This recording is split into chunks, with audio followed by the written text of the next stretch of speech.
Olá pessoal, voltamos aqui para o nosso segundo tempo. Vamos falar também um pouquinho, continuar falando sobre essas ditaduras militares, nas ditaduras latino-americanas, que decorreram no contexto da Guerra Fria. Esse slide, pessoal, eu já passei para vocês, como eu estou falando, nós estamos numa aula de revisão, então estou revendo com vocês, tá? Alguns conteúdos que nós já vimos, principalmente conteúdos que vão ser importantes para a sua avaliação, tá? Da semana do dia 13 ao dia 17, No caso, a nossa avaliação, se não me engano, é dia 13, na segunda-feira mesmo. Então, vamos lá, pessoal, acompanhando comigo aqui esse slide, que eu trouxe novamente aqui com vocês, que fala um pouquinho sobre essas ditaduras, na América Latina. Então, deixa eu colocar aqui para mim, tá? Só para a gente relembrar o que nós estávamos falando, tá, galera? Sobre essas ditaduras, que nós vimos, já falamos um pouquinho de Cuba, já falamos um pouquinho do Chile, tá? E vamos fazer um apanhado geral, sobre essas ditaduras, sobre esse contexto da Guerra Fria, em que o mundo está se abalando, o mundo está dividido, o mundo está à mercê, de guerras, enfim, nós vamos ver, como eu posso dizer para vocês, Estados Unidos e a União Soviética, como eu já tinha dito, disputando zonas de influência, Lembrando que vocês não podem esquecer, essas zonas de influência que eles buscam são zonas de influência política, econômica e também militar, aonde esses golpes dessas ditaduras vão começar a acontecer a partir da metade do século XX, tá? Onde nós vamos ver vários países da América Latina, sendo instalados ditaduras militares, e qual era o objetivo dessas ditaduras militares? O principal objetivo era conter o avanço dos ideais comunistas, a exemplo do que vai acontecer no Paraguai em 54, seguido do Brasil em 64, Bolívia também em 64, Peru em 68, Chile em 73, como nós vimos, Uruguai em 73 e também na Argentina em 76, tá? E a gente vai ver hoje um pouquinho, nesse segundo tempo aqui, um pouquinho do estudo, como nós já vimos, falamos um pouquinho do Chile, falamos um pouquinho de Cuba. Vamos falar agora um pouquinho também da Argentina, dentro desse contexto, político e econômico relacionado à Guerra Fria, Então, a primeira coisa que você tem que entender, antes de eu até iniciar, você tem que entender que com o surgimento da Guerra Fria, logo após a Segunda Grande Guerra Mundial, o anticomunismo ele vai aumentar, esse medo em diversos países, principalmente países da América Latina, tá? E vai ser nessa conjuntura aí que vai se acentuar, juntamente com a Revolução Cubana, podemos dizer assim, que vai se acentuar, onde vai se inspirar, onde muitos comunistas vão acabar se inspirando, e querer, entrar, nessas ideologias políticas, nessas ideologias, desses países da América, e vai ser que os Estados Unidos, opa, peraí, como é que é isso? Vamos ver, não é bem assim, bom. Então nós vamos ver que diante, disso, vários grupos anticomunistas latino-americanos, auxiliados pelos Estados Unidos, vão começar a adotar estratégias, para realizar até grandes campanhas nacionais na tentativa até mesmo de enfraquecer a expansão desse comunismo, ou como eles diziam, da ameaça vermelha, onde eles vão começar a provocar medo entre a população. E como que eles vão fazer para propagar esse medo? Eles vão produzir livros, eles vão produzir filmes, eles vão produzir revistas, onde nessas vão conter mensagens, até mesmo imagens, que vão apresentar as possíveis consequências caso o seu país seja um regime comunista, tá?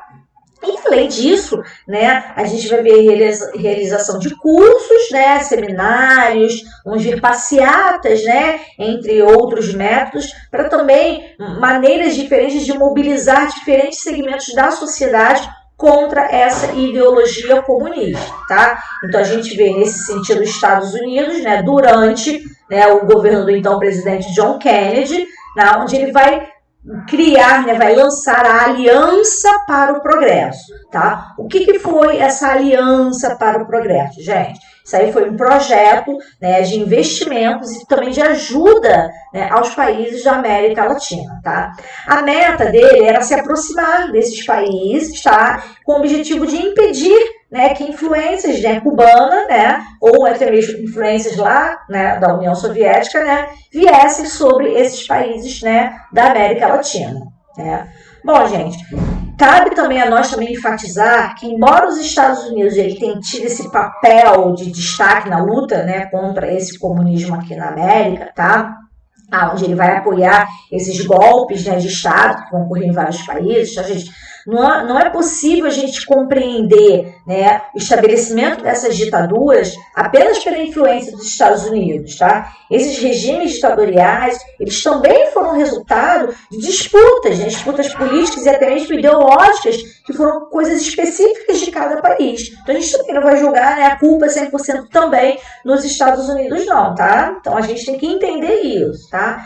O anticomunismo, ele já existia antes mesmo da Guerra Fria, tá? Desde a vitória do socialismo lá na Revolução Russa, em 1917, né? Essa disseminação desses ideais, né, pelo mundo, né? Grupos contrários, né, a esses princípios comunistas, eles já atuavam em diferentes países, né? Então a gente vê que esse período da Guerra Fria, ela apenas vai aumentar ainda mais, instigar, potencializar essas questões, né, dessa radicalização política entre esquerda e direita na América Latina, ok? Então isso é só para a gente ter esse breve entendimento, para a gente continuar aqui, tá, com a nossa revisão.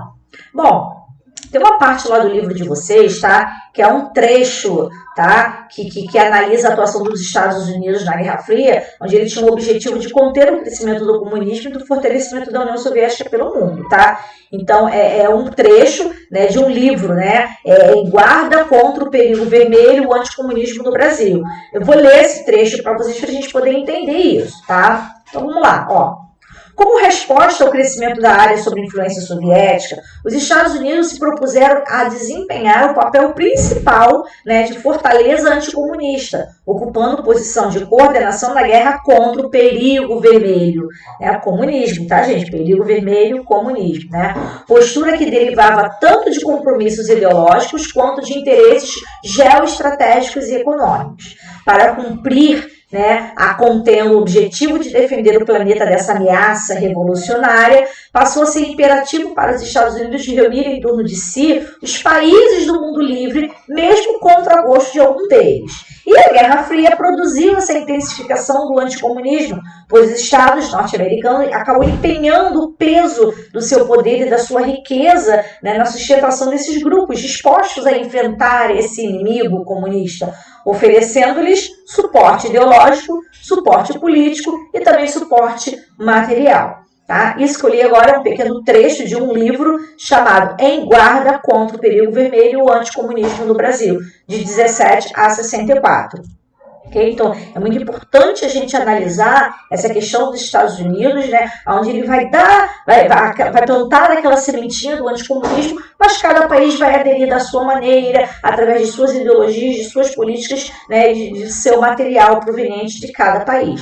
Não é à toa que a ditadura, né, de cada país não vão ser iguais, vão ser posturas diferentes. Okay? Então, vamos lá dar prosseguimento aqui no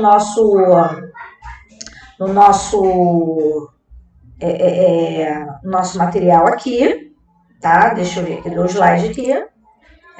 Vamos dar prosseguimento aqui, aonde, né, na aula da semana passada eu mostrei para vocês, né, essa imagem emblemática que nós temos aí, né, do tio Sam e do grande urso, né, simbolizando no caso a Rússia, né, que era a líder ali da União Soviética, né, onde ele vem dizendo aí, ó, que esse processo de independência dessas nações latino-americanas ao longo, né, do século XIX acabou dando origem a uma série de estados independentes, na sua maioria que foram influenciados, né, pelo ideário iluminista. No entanto, essa obtenção dessa soberania política não foi capaz de dar fim a essa dependência econômica, né, que submetia esses países aos interesses das grandes potências da época. E, ao mesmo tempo, a se consolidar, né, a consolidação da democracia ainda era prejudicada pela ação dos governos tomados por uma elite conservadora. Tá? Então, essas elites conservadoras de cada país é que vão optar em dar apoio, né, ou para uma linha comunista ou para uma linha, né, capitalista. Bom, recordando, né, como nós acabamos de ver agora no nosso primeiro tempo, a questão, né, de Cuba, né, de 1959, né, aonde nós vimos que após essa Segunda Guerra Mundial, o mundo vai ser bipolar. Né? A gente vai ver essa cortina de ferro, essa divisão do mundo, essa questão da Guerra Fria porque não houve esse combate direto, enfim, isso aí nós já vimos falando. Gente, se vocês errarem isso na avaliação, gente, eu acho que eu vou enforcar cada um de vocês. Eu tô apertando na mesma tecla com vocês, eu tô falando a mesma língua, eu tô sempre falando com vocês, então não esqueçam, tá? Essa ordem bipolar, essa questão, né, ideal, né, de ideais, né, de propagação de seus ideais políticos, né, e dos Estados Unidos capitalistas e da União Soviética com o socialismo, né, com o comunismo. Né. E a gente vai ver, né, o sucesso na Revolução Cubana que vai acontecer aqui na América, né, onde ele vai inspirar diversos movimentos de transformações políticas no continente americano, tá? Só, eu acho que vou ter que dar uma paradinha aqui, porque tem um som muito alto, tá? Acho que é melhor eu subir. Não sei se vai dar muito certo aqui, não. Bom,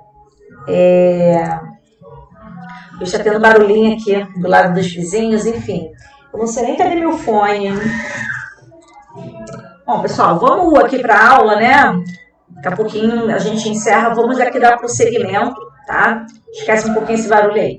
Então, como nós vamos ver, o medo era realmente, né, do sucesso que houve na Revolução Cubana, né, onde pode acabar inspirando outros grupos, né, onde pode inspirar outros países nesses momentos, né, de transformação política desse continente americano, tá? E em contrapartida, como nós estamos vendo aí no nosso slide, né, os Estados Unidos era aquela nação que acabava tomando, né, tomando o pontapé inicial, tomando a partida, né, do bloco capitalista, onde ele vai se preocupar com essa deflagração dessas novas agitações políticas, né, que viessem abalar, né, a sua comodidade, a sua hegemonia aqui na América, né? Comodidade, hegemonia, essa política econômica e também ideológica, né, gente? Isso para os Estados Unidos era a morte, eles não queriam, eles queriam que a América fosse todas de acordo com a sua ideologia, não, o meu continente, né, ter qualquer coisa relacionada ao comunismo, não, né, já basta essa questão cubana, né, enfim, né, até hoje, né, há problemas diplomáticos, né, entre Estados Unidos e Cuba, gente, isso aí é claramente, quem acompanha os noticiários sabe, né, dessas questões diplomáticas entre esses dois países, né. E a gente vê, né, aí, como eu disse para vocês, né, o medo dos Estados Unidos, né, no embate, né, da propagação, né, dessa ameaça vermelha no decorrer aí desses movimentos, né, a priori, a princípio, da Revolução Cubana. Deixa eu mudar aqui o slide aqui. Bom, e aí a gente vai ver, né, que dentro desse contexto, ao longo, né, da década de 60 e da década de 70, vão começar a surgir movimentos de transformação, né, movimentos esses, né, que vão surgir em várias nações aqui da América, né, aonde, né, vai ser atacado por os interesses de uma elite local, uma elite nacional, tá? E essas elites vão buscar o respaldo, o apoio norte-americano, tá? Vai buscar o apoio a quem pudesse dar fim aos seus movimentos revolucionários que ameaçavam os interesses da burguesia local, uma burguesia industrial, uma burguesia emergente que está surgindo, tá? Que vai ser responsável por liderar essas ações golpistas, esses golpes, né? E aí a gente vai ver a ingerência política dos Estados Unidos, que vai se tornar um agente fundamental nesse terrível capítulo da história americana. Okay? Ingerência é uma forma dos Estados Unidos se intrometer, né, não diretamente, tá, gente? Ele vai influenciar, mas não diretamente, como eu já disse para vocês aí, ok? E aí a gente vai ver, né, que sobre o pretexto de evitar ditaduras comunistas, os Estados Unidos vai apoiar esses golpes militares em grande parte do continente americano. Então nós vemos aí, né, o primeiro, né, a primeira vez que os Estados Unidos, né, vai ajudar a instaurar uma ditadura vai ser na Guatemala, em 1954, né, 10 anos antes da ditadura brasileira, onde o presidente, né, Jacob Arbenz, né, ele vai ser derrubado pelos militares. E aí a gente tem até a imagem, né, do palácio, né, que serviu na época e que serve atualmente como, né, a moradia do poder executivo lá na Guatemala. Ok? Prosseguindo aqui, tá? Nós vamos ver em 54 a democracia do Paraguai, que também vai ser derrotada através de um golpe de Estado, né? Vai ser nesse mesmo ano que o general Alfredo Stroessner, né, ele vai começar a comandar esse golpe contra, né, o então presidente do Paraguai, que é o Frederico Chaves, né? E vai dar esse golpe e vai, né, o Alfredo vai assumir o poder, esse general, aonde, né, ele vai ficar no poder por mais ou menos aí 35 anos nessa ditadura aí do Paraguai, ok? Em 62, a gente vai ver o caso, né, militares argentinos que vão derrubar o então presidente, o Arturo Frondizi, né? E esse foi apenas mais um golpe na Argentina, que teve depostos todos os seus presidentes, desde que o Perón, né? O Perón, ele assumiu em 46, e a gente vai ver também, né, a Isabelita Perón assumindo em 76, né? Perdão, né, o Perón assumiu em 46 e a Isabelita, sua esposa, né, que era muito querida por todos, né? Já falamos um pouquinho com detalhes sobre isso, né? Ela vai acabar assumindo o poder, né, em 76. Em 64 é a vez do Brasil, onde ele vai ter esse golpe militar que vai derrubar o então presidente do Brasil, né, o João Goulart, que também não vai reagir, né? Vai ser 2 semanas, né, de turbulências aí, aonde, né, o Alencar Castelo Branco ele vai acabar tomando o poder e assumindo, né, a presidência do país, né, onde ele vai viver uma ditadura militar durante 21 anos. Lembrando que durante esses 21 anos não vai ser com o único presidente, a gente vai ver vários presidentes, né, se revezando no poder da presidência durante essa ditadura militar que vai ocorrer aqui no Brasil, né, 21 anos de ditadura. Aqui a gente tem, né, o exemplo também, né, da Bolívia, que no mesmo ano do Brasil, né, eles vão, o presidente esquerdista, o Vítor Paz, né, Estenssoro, ele foi derrubado na Bolívia. E a partir daí o país vai entrar numa série, né, de golpes de governos, né, governos militares, enfim, né, a Bolívia não vai ser uma coisa muito boa, né, gente? A Bolívia vai passar por vários momentos de tensão e essa democracia ela só vai voltar mesmo em 85, tá? Quando ele próprio, né, o Vítor Paz, né, ele vai novamente ser eleito pelo povo, tá? Pessoal, eu vou pegar aqui no notebook, vou subir aqui com vocês me vendo aqui, porque os vizinhos não tem muita lógica aí, então eu vou trocar aqui de lugar. Então, peraí, eu só vou fechar aqui a câmera rapidinho para a gente poder trocar de lugar, tá? Peraí. Ó. Vou contar feijão.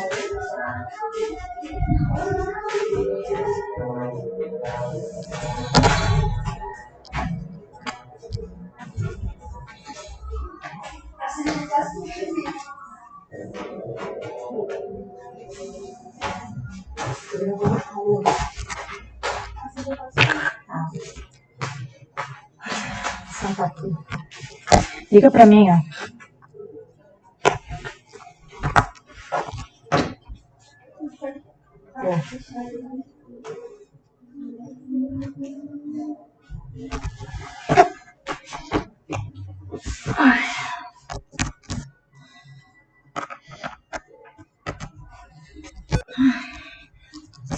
Liga aqui pra mim. Ali, oi. Ih, esqueci meu mouse. Deixa.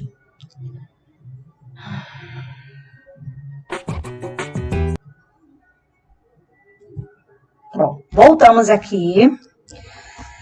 Ai, vamos lá. Onde eu tava lá na minha sala, o barulho tava imenso, né? Peço desculpa a vocês, mas enfim. São pessoas, né, vizinhos que não têm muita noção. Então eu vim aqui... Ui, fiquei sem fôlego aqui que eu subi uma escada, mas enfim. Vamos lá, nossa aula, né, vai ser bem curtinha, como eu já disse para vocês, as nossas revisões vão ser bem curtinhas. Então, só mesmo para a gente poder finalizar aqui, tá?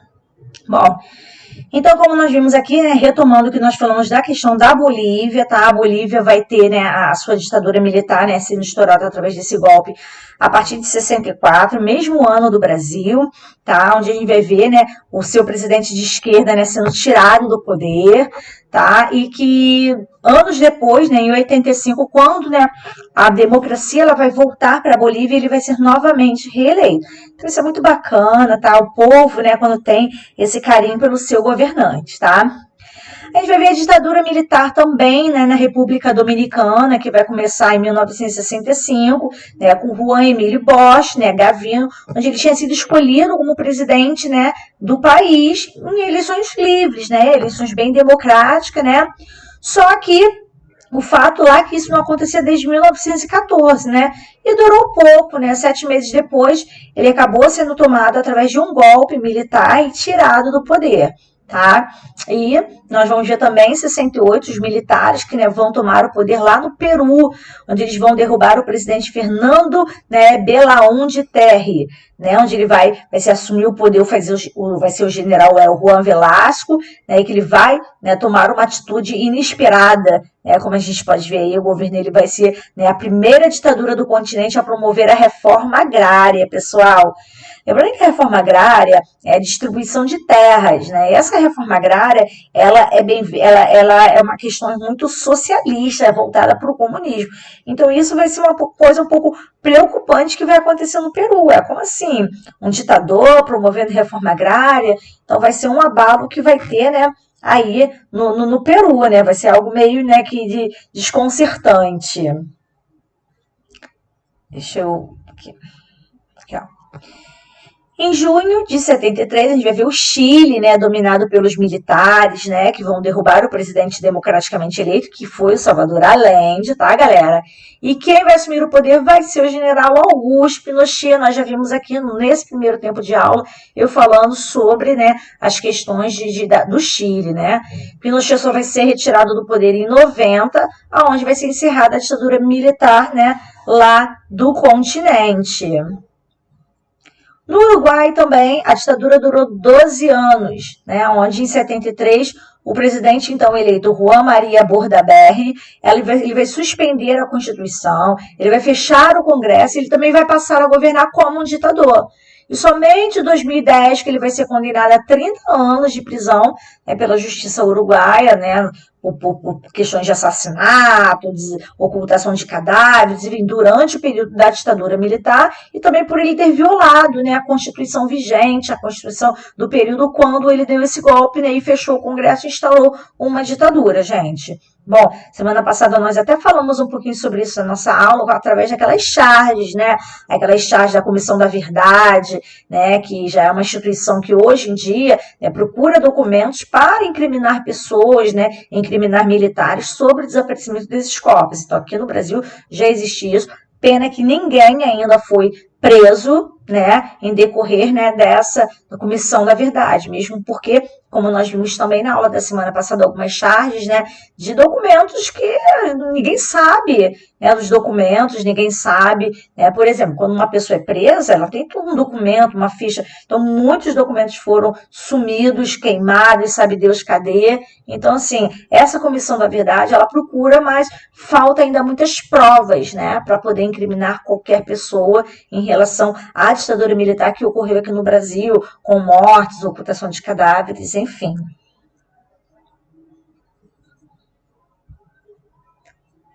Bom, consequências. Peraí, opa. Bom, aí eu vou ler aqui o que está escrito aqui para vocês, tá? Bom, está escrito assim, olha, com relação à economia, o regime militar promoveu a abertura do capital estrangeiro e privatizações. O que são privatizações? Quando as empresas estatais, as empresas públicas, né, a empresa que é nacional, ela é vendida e passa a ter um dono. A gente fala que ela deixou de ser, né, nacional para virar privada. Tá? Então, com relação à economia, os regimes militares promoveram isso, né? A abertura ao capital estrangeiro e as privatizações. E o resultado com isso foi o aumento da dívida externa, falência de empresas nacionais e a permanência de uma alta inflacionária, né? Porque quanto mais, né, produtos importados você adquire, mais, né, você tem o âmbito da inflação. E aí, desse modo, a crise econômica que existia anteriormente, ela acabou não sendo solucionada pela ditadura militar. Já no início, né, da década de 80, vão surgir os primeiros movimentos sociais, né, contra esse terror, contra essa violência estabelecida por essas ditaduras, assim mesmo devido aos graves problemas econômicos que a população vinha enfrentando. E aí, dentro desse contexto, vão surgir movimentos, né? Um desses movimentos vão ser aquelas que vão ser formadas por mães, né, que tiveram seus filhos, né, em muitos casos, né, netos também desaparecidos. E essas mulheres vão começar a buscar, né, vão se reunir, vão começar a buscar respostas, vão começar a reivindicar. Então a gente tem aí, né, as mães da Praça de Maio, né, onde elas vão começar a pressionar o governo para esclarecer as mortes e os desaparecimentos, né. Então nós temos aí, né, como essa primeira, aqui no Brasil nós também temos esse movimento que é a Comissão da Verdade, tá? Movimentos esses de pessoas que lutam dia a dia para querer saber o corpo de seus familiares, o que aconteceu, né? É uma questão de dignidade, né? As pessoas quererem saber sobre seus familiares, o que aconteceu, onde eles foram parar, se estão vivos, se estão mortos, cadê o corpo, enfim, né? Então, crimes esses cometidos durante essas ditaduras militares. Ok? Bom, terminando aqui o slide com vocês, né? Não é que eu vou fazer a correção novamente. Eu vou fazer alguns tópicos com vocês, aqui mesmo falando com vocês, sobre algumas questões que nós vimos no livro de vocês. Por exemplo, a primeira questão aqui, ele pede para você relacionar o crescimento do anticomunismo na América com a Revolução Cubana. Galera, preste atenção, tá? Não precisa pegar o seu livro, não. Tá? A gente precisa entender o que o crescimento do anticomunismo na América tem a ver com a Revolução Cubana. O que acontece? A Revolução Cubana foi a primeira experiência socialista aqui na América Latina. Então, o medo era que esses ideais socialistas provenientes da Revolução Cubana pudessem se espalhar, né? Essa ideologia pudesse se espalhar pela América, servindo como exemplo. Então, esse era o medo, né, desse crescimento anticomunismo, né? Então, como nós respondemos, né, no nosso livro, que essa Revolução Cubana, que foi a primeira experiência socialista na América, ela vai ser um exemplo para diversos grupos e movimentos de esquerda que existiam no continente. Então, a partir daí, vão começar a criar, né, esse medo, né, do anticomunismo para que causasse um medo para que esses ideais socialistas não entrassem nesses países. Próxima questão, quando ele pergunta, né, por que os Estados Unidos foi favoráveis, né, ao estabelecimento dessas ditaduras militares na América Latina, né? Lembrando que parte do apoio partiu dos Estados Unidos, tá? E a questão era que ele começou a financiar, né, esses grupos, né, financiar e apoiar esses grupos anticomunistas, né, porque ele tinha, o objetivo dele era por fim ao avanço, né, do comunismo aqui na América, o avanço do socialismo na América. Então, essa foi a questão dele apoiar essas ditaduras, né? Um modo de tentar não ter o avanço desses ideais comunistas nos países da América. Esse era um dos principais motivos, ok? Então, a gente precisa entender isso, tá? Estou refazendo aqui essas atividades aqui com vocês, para vocês pararem, refletirem e pensarem no que a gente vem falando nas nossas aulas, tá? Então, preste atenção, hein, pessoal. Vou fazer mais umas questões aqui, aí a gente encerra a aula. Como eu falei, nossas aulas são aulas de revisões, então vão ser aulas bem curtas, mesmo só para a gente recordar o que nós estamos trabalhando, tá? Aqui, ó. Próximo aqui. Analise o contexto político e econômico que contribuiu para o golpe de Estado na Argentina de 76, galera. O que aconteceu? A Argentina ela já vinha enfrentando uma grave crise econômica. Então, a Argentina ela vivia uma instabilidade econômica, tá? E aí, em razão disso, muitos grupos guerrilheiros começaram a lutar pela implementação do socialismo, né? Foi uma brecha, né? Devido à instabilidade econômica da Argentina, né? Abriu, vamos supor assim, abriu uma brecha, tá? Para o surgimento desses guerrilheiros que vão começar a lutar, né? Para ser instaurado um socialismo lá na Argentina, tá? Explique a importância da atuação das praças, né, das mães da Praça de Maio. Como nós falamos aqui, né, acabamos de ver isso aí, né, esse movimento ele vai representar manifestações contrárias à ditadura e vai contribuir para o surgimento de movimentos a favor da abertura, né, política do país, a abertura democrática dos países, né, que desde o momento que essas mães, né, começam a reivindicar, né, pela vida dos seus filhos que morreram, elas começam a expor para o mundo, né, as questões ruins das ditaduras. E isso acaba dando brecha, né, para a volta da redemocratização dos países, né, mostrando que a ditadura militar é uma coisa ruim, causou morte. Tá? E essa última aqui que eu vou fazer com vocês é muito importante vocês lembrarem, né? A Via Chilena ao Socialismo, que era um projeto defendido pelo Salvador Allende. Explique o que era essa Via Chilena ao Socialismo que era apoiado por Salvador Allende. Gente, isso era um projeto político, né, onde ele queria, né, instaurar o socialismo, né, mas sem luta armada, tá? Por vias pacíficas. Isso era a Via Chilena ao Socialismo, né, tanto apoiado por Salvador Allende, tá? A instauração de um projeto político, né, de cunho socialista sem a utilização da luta armada, ok? Bom, pessoal, eu poderia muito bem perguntar aqui assim para vocês, ó, dúvidas, né? Só que como isso é uma gravação, eu não vou poder ter, né, essa confirmação de vocês. Mas, enfim, eu acho que eu estou sendo bem clara aqui na nossa revisão, estou sendo bem clara aqui nos pontos. Se vocês repararem, eu estou pulando bastante coisa, porque eu estou tentando focar nos pontos principais que eu preciso que você entenda, tá bom? Então, a gente encerra por aqui, mais uma revisão, tá? Turma 902, esse segundo tempo foram só para vocês, porque da turma 901 é quinta-feira, tá? Aguardo vocês aqui na aula da semana que vem, eu vou fazer de tudo para que possa ser ao vivo novamente. E lembrando que eu vou precisar dar o visto, então esteja com o livro ou o caderno de vocês, tá? Na próxima aula ao vivo. Beijo para vocês e até semana que vem.